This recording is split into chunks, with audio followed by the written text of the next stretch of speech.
Je ne sais pas si vous l'entendez. Moi, je l'entends Tout le temps. souvent autour de moi, y compris dans mon entourage immédiat. Pas seulement dans des cercles politiques ou intellectuels très précis. La voilà, cette petite musique. Cette guerre fait l'affaire des Américains. Ferait l'affaire des Américains. Pour le gaz, pour les armes. Donc, si le crime profite aux Américains, c'est bien qu'ils ne sont pas totalement étrangers à ce qui est en train de se passer. C'est ça, cette petite musique. Donc, de là à dire ou insinuer, ce sont souvent des allusions. Vous savez, cette phrase, c'est beaucoup plus compliqué que prévu. Vous croyez que c'est la Russie qui a attaqué l'Ukraine? Ça, c'est ce qu'on dit dans les médias. Mais tout est beaucoup plus compliqué que prévu. Eh bien, de là à dire qu'il y aurait une forme de, sinon de responsabilité américaine, du moins que les États-Unis nourriraient, alimenteraient cette guerre, la feraient durer, il n'y a qu'un pas. Et si on tend bien l'oreille, on peut l'entendre de temps en temps. Alors, on va mettre les choses à plat d'abord. Est-ce que les États-Unis profitent vraiment de cette guerre? On va l'établir. Et qui dit quoi et avec quels arguments? Voici les indispensables avec Justine Fressine. Bonsoir Justine. Bonsoir David, bonsoir à tous. D'abord, factuellement, est-ce que les États-Unis profitent de cette guerre? Premier point, est-ce qu'ils en profitent, oui ou non, en matière de vente de gaz? Oui, c'est un fait, c'est indiscutablement un fait. Le gaz américain est clairement venu remplacer le gaz russe. Alors il faut se rappeler ce que c'était le gaz américain il y a encore quelques années. Du gaz de schiste dont personne ou presque ne voulait, très contesté sur le plan écologique. Aujourd'hui, les États-Unis exportent vers l'Europe 2 fois plus de gaz naturel liquéfié de GNL que l'année dernière. Ils sont donc devenus le premier pays fournisseur, alors qu'ils n'étaient que 3e l'année dernière, derrière l'Australie et le Qatar. En plus de cela, ils le vendent au prix fort, d'abord parce que techniquement ça coûte cher à produire, et ensuite parce que les Américains fixent les prix comme ils le veulent, puisqu'on a besoin de leur gaz. Le prix du GNL a donc doublé en quelques mois. Cette question, elle était d'ailleurs au menu de la visite d'Emmanuel Macron à Joe Biden la semaine dernière, tenter de négocier, entre guillemets, un prix d'amis pour les alliés européens. Deuxième point, est-ce que les Américains profitent de la guerre? Est-ce qu'on peut dire qu'ils profitent de la guerre en matière d'armement, d'industrie d'armement? Oui, là encore, c'est tout aussi indiscutable. Au total, depuis le début du conflit, les États-Unis ont envoyé près de 20 milliards de dollars de matériel à l'Ukraine, dont certaines de leurs armes les plus sophistiquées, les fameux lance-roquettes HIMARS, les missiles Javelin, NASAMS ou encore Stingers, fabriqués par 2 des plus grosses entreprises d'armement américaines, Raytheon et Lockheed Martin. Donc oui, effectivement, cela remplit les carnets de commandes, cela crée de l'emploi, cela crée de la richesse aux États-Unis et c'est aussi une formidable vitrine pour ces armements. Mais il y a un mais, ce n'est pas l'État américain lui-même qui en profite, car ces 20 milliards sont donnés à l'Ukraine, ils ne sont pas vendus, et d'ailleurs les Ukrainiens ne paieront jamais ces armes. C'est quand même un gros mais. L'État américain qui paye. Donc oui, disons que les États-Unis profitent de cette guerre, vous l'avez dit, c'est un fait, et il faut regarder la réalité, il ne faut pas l'évacuer pour des raisons idéologiques. Mais du coup, certains sont tentés de voir dans ce conflit la main de Washington. Oui, politiques, analystes, commentateurs. Alors ce sont parfois des interrogations, ce sont parfois des affirmations. Écoutez d'abord la directrice de la rédaction de Marianne Natacha Polony, le président des Patriotes Florian Philippot et le président de Debout la France Nicolas Dupont-Aignan. Cette guerre a précipité l'affirmation des intérêts américains en Europe et a déstabilisé totalement toute possibilité, ou plutôt a rendu impossible, toute forme de défense européenne indépendante. Donc c'est quand même d'une pierre 3 coups pour les États-Unis. Ça pourrait être leur intérêt. Manifestement, dans cette guerre, ils font tout pour couper un lien entre la Russie et le continent européen en termes géostratégiques et notamment énergétiques. Obliger les pays européens à se tourner vers le gaz naturel liquéfié américain, qui est essentiellement issu de gaz de schiste, et affaiblir les concurrents industriels au passage. Qu'avec la guerre en Ukraine, c'était la meilleure affaire qui soit pour les Américains, puisque l'explosion du prix de l'énergie, la coupure du fameux gazoduc qui passait sous la mer du Nord, l'obligation de l'Allemagne d'acheter du gaz de schiste américain, une fortune, 4 à 5 fois plus cher que le gaz russe, c'est l'asphyxie de l'économie européenne. Il y a même ceux qui parlent d'instrumentalisation. Écoutez, la députée européenne LFI, Manon Aubry. Depuis le début, les États-Unis ont, je pense, parfois joué un jeu dangereux en Ukraine, en instrumentalisant et en prenant le risque de généraliser la guerre. Donc, bien... Un cran plus loin, il y a aussi ceux qui pensent que les Américains ont pu provoquer cette guerre, et cela dès 2014. Écoutez, Jacques Beau, il est ancien colonel de l'armée suisse, aujourd'hui analyste stratégique. Je pense que c'est les Américains qui ont joué un peu un jeu pervers. Ils voulaient, ils voulaient s'implanter en Ukraine. Ils voulaient, je pense, provoquer un petit peu la Russie. Et je pense qu'ils ont un peu instrumentalisé, à mon sens, l'Ukraine et la population ukrainienne à des fins de politique, de géostratégie mondiale. Oui. Merci Justine. Alors, on peut dire que ce sont des voix qui ne sont pas au cœur du débat français. Mais je pense que, comme moi, vous entendez cette musique autour de vous. C'est forcément les États-Unis qui tirent un peu les ficelles. Ouais. Alors, que répondez-vous? Ce qu'on peut dire... Oui, d'abord, c'est un fait d'évidence que les États-Unis profitent, au sens où ils récoltent des choses... économique et de l'influence politique de la situation. Oui, bien sûr, par rapport aux Européens, le gaz, l'influence politique en Europe au sein de l'OTAN, tout ça, effectivement, ça existe et c'est vrai. Mais de là à tirer une sorte de conclusion logique à la manière de complotiste en disant... Puisque ça leur profite, c'est eux qui l'ont provoqué. Non, ça c'est une paresse intellectuelle et une vision avec des lunettes déformantes. C'est pas parce qu'on est les bénéficiaires d'une situation qu'on a provoqué cette situation. Je veux dire, voilà. Il se trouve qu'ils sont bénéficiaires de cette situation. Voilà, d'accord. Mais nous, on pourrait l'être, si on savait faire marcher nos centrales nucléaires et qu'on était capable de produire des armes en nombre suffisamment important. Simplement, nous, on n'en est pas capable. Eux en sont capables. Non, ce qu'on peut ajouter, juste en un mot, il faut bien comprendre la logique qu'il y a là derrière ces raisonnements.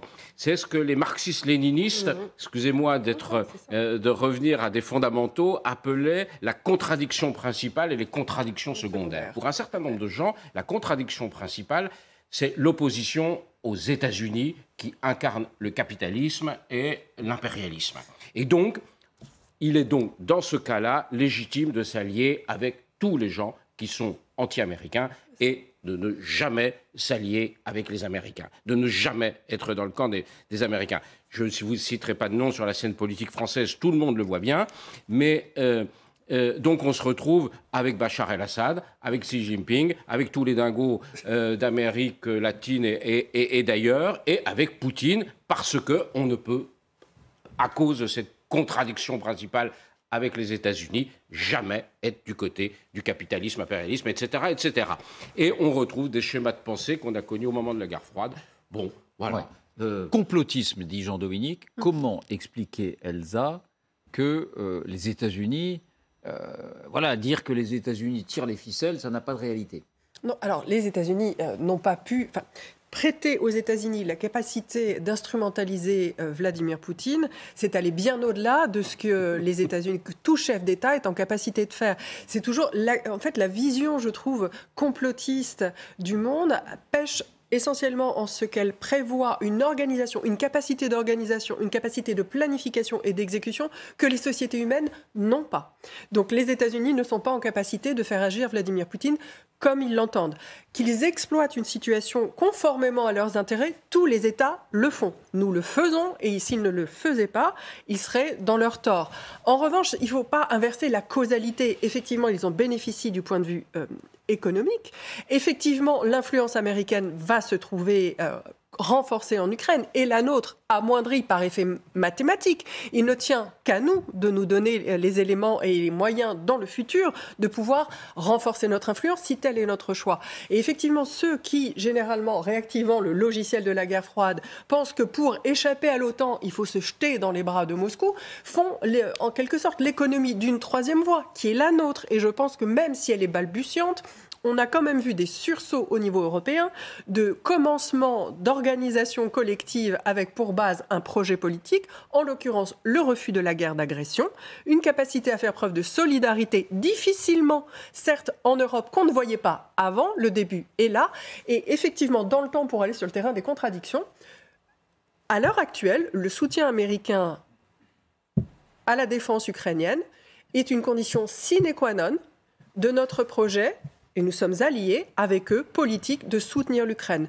À moyen et à court terme, nous sommes des concurrents dans le domaine militaire et dans le domaine de l'influence politique. Je pense que tous les décideurs sont au courant, et la concurrence, nous essaierons de la vivre de manière non militaire. Mais en attendant, si les Ricains n'étaient pas là, comme on ne pourrait pas défendre l'Ukraine. Voilà, on aurait bien du mal. Je vais vous laisser conclure, Pierre, mais Vincent, ceux qui défendent ça, ils disent les Américains, ce sont eux qui ont suscité les manifestations pro-Europe en 2014 en Ukraine.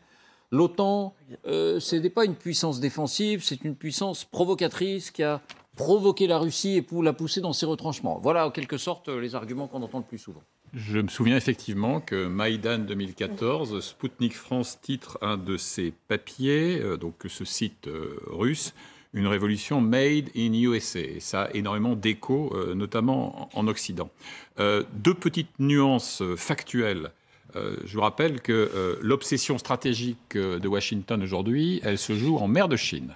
Et que donc, d'une certaine manière, cet épisode russo-ukrainien distrait des moyens, de l'attention et du personnel. Deuxième point. Et notamment des livraisons d'armes à Taïwan. Absolument. Deuxième point, quand Joe Biden aborde les midterms, les élections de mi-mandat, il prend un vrai risque.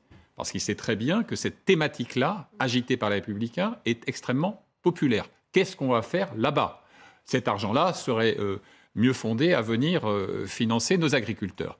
Et alors, dernier point historique, celui-là, on a en France une vieille convergence, une continuité historique dans le registre du neutralisme, du pacifisme intégral, pour reprendre la terminologie de l'époque, voire de l'esprit munichois, à l'extrême gauche, de la SFIO à la France insoumise aujourd'hui, à l'extrême droite, évidemment, du régime de Vichy au Rassemblement national et à Reconquête. Et je pourrais vous citer 1000 exemples, juste un petit point d'histoire. Qui signe en septembre 1939 un manifeste qui s'appelle « Une paix immédiate », septembre 39, mauvaise pioche, eh bien c'est Jean Giono, mais aussi Marcel Déat, qui est passé, comme on le sait, du socialisme radical à ce statut de prophète du fascisme à la française, lui qui écrira donc « Mourir pour Danzig », ce pamphlet neutraliste que l'on connaît. Bon, la messe est dite. Oui.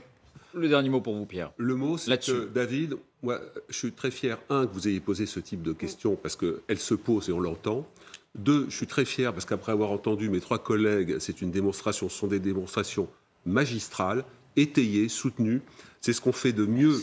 Non, je ne suis pas un donneur de son, mais je vous ai écouté, ce qui fait que je ne dirai rien de plus parce que ça fait plaisir, si vous voulez. Le problème des complotistes, etc., c'est qu'ils se fondent sur des croyances qui ne sont absolument pas vérifiées et pas sur des connaissances, une lecture, des articulations, un recul historique, etc. Donc, tout ce débat sur ce sont les Américains qui ont quasiment provoqué Poutine, etc., il faut rappeler quand même que le président français, on peut lui reconnaître ça, a passé 5 heures en face à face avec Poutine pour lui proposer une multitude de solutions, des garanties de sécurité, le règlement du problème du Donbass, etc. Et que donc Poutine, sauf si effectivement il y a une marionnette américaine à l'intérieur de lui qui le fait gesticuler, avait toute liberté pour sortir par le haut. Non, il n'y a pas de complot américain. Les Américains ne s'intéressaient pas à la Russie. Ils ne s'intéressaient même plus à l'Europe. Vincent l'a dit, ils sont obsédés. Voilà. Et par ailleurs, l'OTAN était soit obsolète, soit en état de mort cérébrale, ne représente pas du tout une menace. Et dernier point parmi une multitude, 2 points. 1, la Russie ces dernières années a été énormément choyée par la communauté internationale sur le plan militaire, financier et autres. Et deuxièmement, au sein de l'OTAN, vous n'avez aucun pays qui ait la moindre envie d'aller se coltiner la Russie nucléaire et de l'envahir. Je dirais presque, c'est un peu vexant pour Poutine, la Russie est un non-sujet. Était un non-sujet avant l'invasion. Évidemment, là, Poutine a réussi cet exploit de rameuter tout le monde, de réunir tout le monde, de souder tout le monde. Mais avant, c'était un non-sujet, sauf ceux qui, effectivement, par anti-américanisme primaire, par style complotiste, et puis ces mécanismes consistant à dire « Ah oui, donc ils en profitent aujourd'hui ». ce qui est une réalité sur le plan financier et autres. Donc c'est eux qui l'ont fait. Je termine simplement en disant qu'on a vu la même chose sur la deuxième guerre du Golfe, sur la première guerre du Golfe, l'invasion du Koweït, où la thématique c'était de dire ce sont les Américains qui ont poussé Saddam Hussein à envahir le Koweït pour qu'il puisse le contrer, alors que là aussi vous aviez eu une séquence entre le ministre des Affaires étrangères irakien de l'époque et son homologue américain à Genève, et l'Américain lui montre les effets des missiles de croisière dont les Américains sont dotés, pour lui dire ne faites pas cette sottise d'aller envahir le Koweït, regardez les capacités que nous avons. Saddam Hussein l'a fait, il a été écrasé, il a été battu. Non, ça n'était pas un complot américain à l'époque et ça n'est pas un complot américain aujourd'hui.